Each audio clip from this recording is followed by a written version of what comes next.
Chers amis, alors bonjour, nous avons ici une nouvelle question, très intéressante aussi. Cette fois-ci, une question d'anonyme. Alors, c'est un problème de Tarat HaMishpacha, on va voir. Bonjour Rav, j'ai une question concernant la période de la Nida. Je suis marié depuis quelques mois, Baruch Hashem, avec un mari formidable. Seulement, chaque fois que je deviens Nida, mon mari devient distant et nerveux. Évidemment, il y a toute la lachot liée à l'éloignement physique, les simanim, pour se rappeler le statut de la femme, les objets que l'on ne passe pas directement, mais doit-on pour autant ne pas avoir de conversation normale? Doit-on au moins communiquer pendant cette période? J'essaie au maximum de détendre l'atmosphère, mais j'ai peur en même temps d'en faire trop, car je ne sais pas où est la limite. Quelle est exactement la halakha que l'on donne aux hommes à ce sujet? L'éloignement physique n'est-il pas déjà suffisant, dur, pour qu'on doive aussi avoir un élément émotionnel? Notre couple ne doit-il pas aussi se construire différemment dans ces périodes-là? J'aimerais vraiment connaître le Dat Torah à ce sujet, car je souffre beaucoup de cette situation et je me demande quelle doit être mon attitude vis-à-vis de mon mari quand je le sens distant pendant ces périodes-là. Merci d'avance de votre réponse. Alors, nous parlons ici de l'histoire de l'Anida. Alors écoutez, très chers amis, je m'adresse aussi à la personne qui a envoyé la question et à toutes les personnes qui écoutent ce cours qui est très important.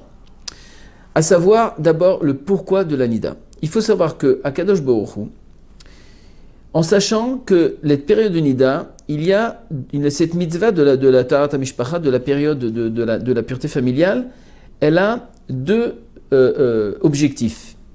Alors c'est vrai qu'il y a les lois concernant les lois au niveau de la pratique, comment faire cette mitzvah, mais il y a aussi le sens de cette mitzvah. Il y a la raison de cette mitzvah qui est en vérité le but de toute cette histoire pour encore une fois rapprocher et former et ressourcer et alimenter justement tout ce côté émotionnel, tout ce lien avec sa femme. Et donc dans cette période-là, ça ne suffit pas pour accomplir cette mitzvah de ne pas parler. Ça ne suffit pas de ne pas s'asseoir dans la même chaise, de ne pas se faire passer un verre, de ne pas s'asseoir sur le même lit, sur le même fauteuil, de ne pas, je sais moi, de ne pas se toucher, etc. Ce n'est pas ça seulement l'anida. L'anida, ça c'est au niveau de la pratique. La pratique, oui, il y a des halakhot, comment faire. Mais en vérité, pourquoi toutes ces halakhot-là? Qu'est-ce qui se passe? Pourquoi? C'est quoi le but de l'histoire? Alors, la Gemara nous raconte de façon claire et nette qu'en vérité, Akadosh Baruch Hu, il a dit que pendant toute cette période-là, d'accord, Akadosh Baruch Hu, il veut absolument qu'il y ait de la retrouvaille. Et pour qu'il y ait de la retrouvaille, c'est qu'après 7 jours, il y a cette partie de 5 jours, d'accord, ou 4 ou 5 jours, ça dépend de l'écoulement du sang. Nous avons pris la période de 7 jours, qu'une femme doit compter de purification. Et donc, on a une période de à peu près 12 à 14 jours en général. Et dans toute cette période-là, alors justement, c'est le moment, d'accord, d'apprendre à communiquer et à parler et à discuter. Ça veut dire que une fois, tantôt la femme, elle est ta femme, et tantôt elle devient ta copine, elle devient ta fiancée. Bien sûr, une fiancée où il y a du don't touch, d'accord, qu'on se touche pas. Mais ça devient ta fiancée. Ça veut dire que c'est le moment de construire ensemble. C'est le moment de discuter, de parler. Maintenant, il faut savoir, en vérité, il y a deux choses très importantes à savoir dans la Tarat HaMishpacha. Et ça, je m'adresse aux femmes. Vous savez qu'à Kadosh Baruch Hu, le plus gros cadeau qu'Hachem il a fait à une femme, c'est du don't touch pendant 12 et 14 jours. Pourquoi? Parce qu'en général, un homme, c'est très difficile pour lui d'exprimer ses sentiments, d'exprimer et de parler, de communiquer. C'est très difficile pour lui. Il est capable de parler, c'est vrai, avec sa mère pendant des heures et des heures. Mais quand il arrive avec sa femme, il manque de patience. Eh bien, tout à coup, qu'est-ce qui se passe? Eh bien, quand c'est sa femme, donc il a cette communication à travers le toucher. Il peut s'approcher d'elle, etc. Et donc, pour une femme, c'est vrai que c'est plus facile. Parce que maintenant, il peut s'approcher d'elle, donc il a quand même quelque chose et tout ça. Mais il a un intérêt quelconque d'un petit peu dans l'histoire. Il reçoit quelque chose. Alors que là, Kadosh Baruch Hu, il dit, écoute ma chérie, Étant donné que ton mari ne peut pas, n'est pas capable de parler, de discuter, et en vérité une femme a besoin énormément pour lui apporter de la simcha, etc. Elle a besoin de cette communication, elle a besoin, d'accord, de parler avec son mari.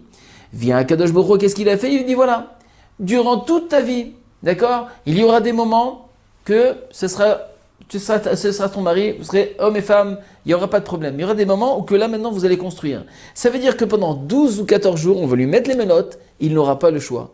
Il sera obligé de parler. On va lui obliger pour communiquer avec toi, pas uniquement avec les mains, avec le contact avec le corps, mais tout simplement discuter et parler. Donc ça veut dire en vérité que cette période est très importante, parce que plus tu vas maintenant conquérir de nouveau le cœur de ta femme, plus tu vas conquérir l'attention de ta femme, tu vas être intentionné par beaucoup de choses, alors tu vas construire justement ce côté émotionnel. Et après, quand on arrivera le jour du mikvé, vous allez vous retrouver de façon incroyable. Mais pour cela, il y a une préparation à faire. Et c'est ça la période de Rabota de la Nida. La Nida, c'est de se préparer à ce moment-là, à ce jour à ce jour exceptionnel qui est le jour du mikvé. Mais pour y arriver, à cet amour profond, harmonie, etc., tout ce que vous voulez, avec tout le plus grand niveau, le niveau qu'on peut imaginer d'amour qui peut y avoir entre l'homme et la femme, il y a toute une préparation. Et cette préparation, elle se prépare au moment de la période de la Nida. Maintenant, c'est vrai qu'il y a des règles. Ça veut dire quoi? Et étant donné qu'il y a des moments il y a des lois de séparation. Pourquoi? Pour préserver justement le péché. Parce que étant donné que cette femme, elle est nida, elle n'est pas encore, c'est pas une question d'impureté ou qu'elle est sale, chas v'shalom. C'est un moment d'impureté au niveau de la Torah. C'est-à-dire que, étant donné que ces globules devaient apporter, ces globules de sang, en vérité, devaient être la nourriture pour un fœtus, et que ça ne s'est pas créé, donc il y a une perte. C'est comme si qu'il y a une certaine perte de vie qui est sortie d'elle, et donc qui lui crée une certaine impureté. Et cette impureté, pour pouvoir se purifier, elle a besoin d'abord de se nettoyer, d'être propre, en sachant qu'il n'y a plus de sang, etc. Et ensuite d'aller tremper dans un mikvé pour redevenir pure devant son mari. Et donc, dans cette période-là, au contraire, c'est un moment exceptionnel. Et regardez un peu que toutes les lois de la Nida, on voit qu'on n'a pas le droit de toucher, on n'a pas le droit de ceci, même un bâton, de passer un bâton d'un droit avec une autre personne, d'accord, de lui passer, de lui tendre la main et qu'elle touche le même bâton, c'est un problème. Mais pourquoi? Pourquoi on n'a pas le droit de manger à côté, de mettre un signe, etc. Toutes ces choses-là qui sont toutes les lois concernant la pureté familiale. Et pourquoi tout ça? Tout simplement parce que la Torah, regardez un peu la profondeur de la chose. Ça veut dire qu'à Kadosh Baruch Hu, la Torah vient et elle comprend, elle déduit qu'il doit avoir un amour, un homme doit aimer sa femme tellement puissant, tellement fort, il doit aimer sa femme. Ça veut dire qu'il doit avoir un amour tellement profond avec sa femme, que la Torah a peur que dans cette période-là, il serait-ce que d'un petit, je sais moi, de passer le verre, de s'asseoir dans le même fauteuil, d'avoir un petit frôlement de sourire, je sais pas quoi, de mots qui est mal placé, c'est-à-dire de mal placé un peu romantique, tout ça, pour que le type, il n'arrive pas à se retenir et il s'approche de sa femme. Et tout ça pourquoi? Tout simplement parce qu'on dépend et donc il aime tellement sa femme que c'est un danger. Et donc, c'est pour ça qu'on a regardé un peu le niveau d'amour qu'on doit arriver. Donc, dès que je dis, moi, c'est rien du tout, qu'est-ce que j'ai passé un verre, j'ai rien fait du tout. Et bien, au contraire. C'est que ça, regardez un peu le niveau que la Torah elle voulait arriver. Donc, c'est vrai que si on est loin de ça, on est même, même s'il dort dans le même lit, il se passe rien pendant des mois, même quand elle est permise, c'est très grave. C'est très grave. Moi, je connais des fois, on entend des histoires qui sont dramatiques. Mais je veux dire par là que dans cette période-là, c'est le moment. Maintenant, c'est vrai. D'accord? C'est vrai qu'il y a quand même des limites. Ça veut dire quoi? C'est-à-dire que même au niveau de la discussion, ça veut dire de donner de l'attention, de dire ton repas il est magnifique, oh Chazak ou Barour, c'est super, de s'occuper de ce qui s'est passé, de discuter, de parler, tout ça. Au contraire, il faut être dans la même chambre, il faut être un lit à côté de l'autre, et bien sûr qu'il y ait quand même une séparation entre les deux, que pas au milieu de la nuit tu viens et tu places ta main comme ça et que tu peux arriver dans l'autre lit, d'accord? Il faut une certaine séparation entre les deux lits. Mais on doit être dans la même chambre, on doit en discuter, on peut sortir prendre un café, on peut aller dans un restaurant, on peut parler, on peut tout faire. On peut se promener ensemble et parler et discuter, on n'est pas toujours obligé de toucher, de se toucher. Et plus fort que ça, c'est que si maintenant une femme, elle voit que pendant 12-14 jours, son mari s'est tellement intéressé à elle, sans placer des mots un peu vilains, sans dire parler d'amour et de choses, etc. Tout simplement de s'intéresser à elle, d'être attentionné, qu'est-ce que tu as besoin de quelque chose ma chérie, qu'est-ce que je peux t'apporter, etc., etc. De lui dire c'est très bien, Kol Hakavod, tout ce que tu fais pour moi, je te remercie, de remercier la personne, d'être très gentil dans cette période-là, et de ne pas d'être très, comment je s'appelle, se renfermer en soi-même, de ne pas discuter, d'attendre comme un truc, d'accord, le jour du mikvé. Au contraire, c'est d'être présent, d'être là, de discuter, etc. Et dans toute cette période, quand on crée une bonne situation, on crée une bonne atmosphère, imaginez un peu maintenant qu'est-ce qui va se passer le jour du mikvé, comment ça va être. Imaginez un peu. Mais si on arrive pendant toute cette période, on n'en parle pas, on est stressé, etc., etc., et qu'on a encore rien que cet acte de physique pour essayer de se rapprocher,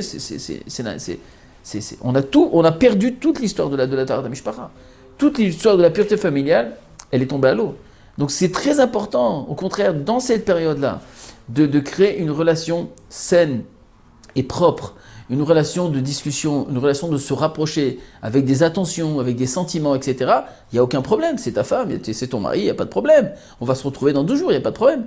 Mais là, d'accord, on peut à la fois offrir des fleurs à sa femme, tout en étant gentil, en étant attentionné, en remerciant pour les repas qu'elle fait, pour tout ce qu'elle fait pour nous, et vice-versa pour le mari, t'es gentil mon chéri, de faire un petit texto, comment ça va, tout va bien, etc., etc. Et c'est une préparation. C'est une préparation pour le beau jour qu'on va se retrouver. Et ça, Rabotai, c'est exactement comme la période du fiançailles. C'est ça ce que la Torah voulait. Qu'on arrive à retrouver cette simcha qu'on a eue au moment de la choupa. Mais cette simcha, elle a devancé une période de fiançailles. Cette période de fiançailles, rappelez-vous comment vous étiez. Gentleman, vous ouvrez les portes, d'accord, rentrez, d'accord, toutes ces manières un peu sympathiques. Azir Ratzon Bezrat Hashem, que Hakadosh Baruch Hu nous donne le mérite d'appliquer cette mitzvah de façon avec non seulement au niveau de la halakha d'être strict au niveau de la halakha, mais à la fois de comprendre le message profond que ce que voulait la Torah. Amen Kini Ratzon. À la prochaine fois.